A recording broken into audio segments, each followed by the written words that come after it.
好，我们第一个影片就要来讲一下我们这个系列 ASP.NET Core MVC 的开发环境的安装。那这个开发环境的安装非常简单啊，首先我们就是下载这个地表最强的这个 Visual Studio 2022，那这边有网址，大家可以直接点过来安装，或者你直接 Google 搜寻一下，通常第一、二个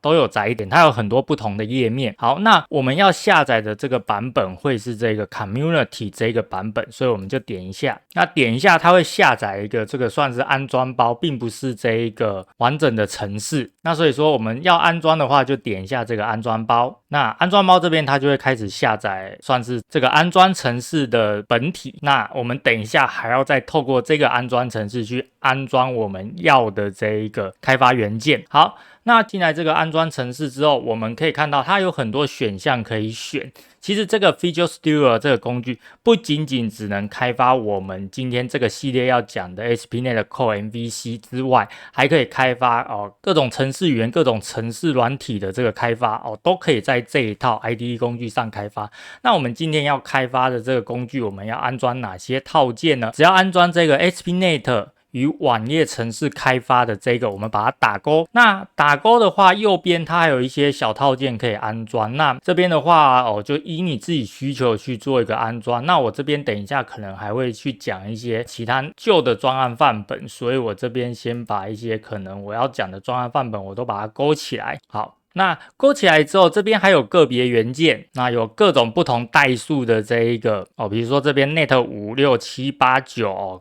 你可以以你自己的需求去把它勾出来，2跟3等等，以前 Net Framework 的元件都可以在这边装起来。那可能 Net Framework 时代可能还蛮多人用这个 Lincoln to SQL 的工具的话，那这边是没有勾的。如果你有使用到以前旧专案，这边再可以把它勾起来。那这边有语言套件跟这个安装位置，那我这边都不做改变，我就进行下一步安装。那基本上如果你是一个新手，而且是一个新专案的话基本上你就只要勾这个就先不用勾这个，我们这个系列就可以正常的运作了。好，那我们就直接安装下去。那安装了之后，它就会依你刚刚勾的这一些套件跟工具开始下载对应的这个程式本体。那这边我们就等它下载。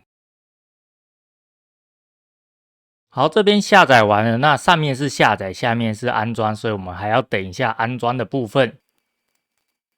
好，那安装完之后，它会这边刚刚有勾这个自动启动，所以这边就直接把我们这个 Visual Studio 给启动起来，稍后再说。好，这边就进来专案，不过我们这边先关起来我们这个安装软体也关起来。好，那这边要来讲一下，就是如果你之后发现说你有一些元件或套件没有安装到，想要再回到刚刚那个安装画面，这边要怎么回去呢？我们直接在这边搜寻 Visual Studio Install， 我们打开之后就可以回到刚刚这个画面。那如果这个 Studio 有要更新的话，这边会多出一个更新的按钮，那目前没有多出就是最新版的。那如果你要新增一些元件套件的话，我们可以按这个修改的部分，就可以回到我们刚刚勾选套件的这个画面。那你就可以去勾你可能漏勾的东西就可以把它给勾回来。那勾完之后，比如说我这边勾了一个套件之后，这边就会变成修改，你按下去修改之后，它就把这些东西给加进去了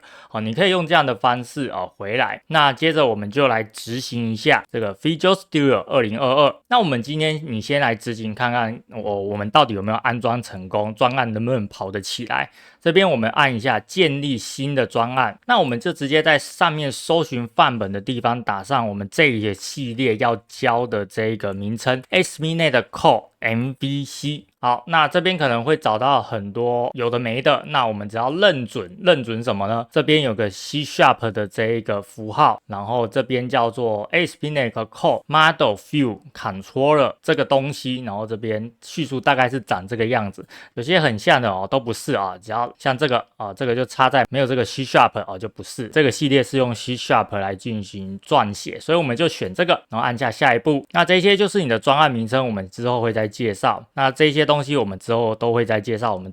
这边就直接先建立起来。好，建立起来之后我们就可以看到右边是我们专案一开始建立起来的基本的范本内容。我们首先要怎么执行这个应用程式呢？我们可以按上面侦错启动不侦错。那有个开始侦错跟启动不侦错，那通常我们在开发的时候会选择启动不侦错。那外面这个地方这个小图示也是启动不侦错，我们就把它执行起来。好，那如果出现这个画面，然后你可以按一下有可以换页，那这样子就代表我们今天的 Studio 范本什么各种套件都安装正确，然后程式网站也正常执行起来，代表我们今天的安装是没有任何问题。那其实可以看到我们这个系列 SPNet Core MVC 的这个开发工具安装起来非常的简单，就是下载安装软体之后，先做一个勾选我们要的这个套件之后，一路下一步到底。安装完之后，我们进来选个范本，范本产生完之后，我们按下侦错不启动之后，就可以把我们的 MVC 的这个网站给执行起来，是不是相当的简单呢？那我们今天的这一个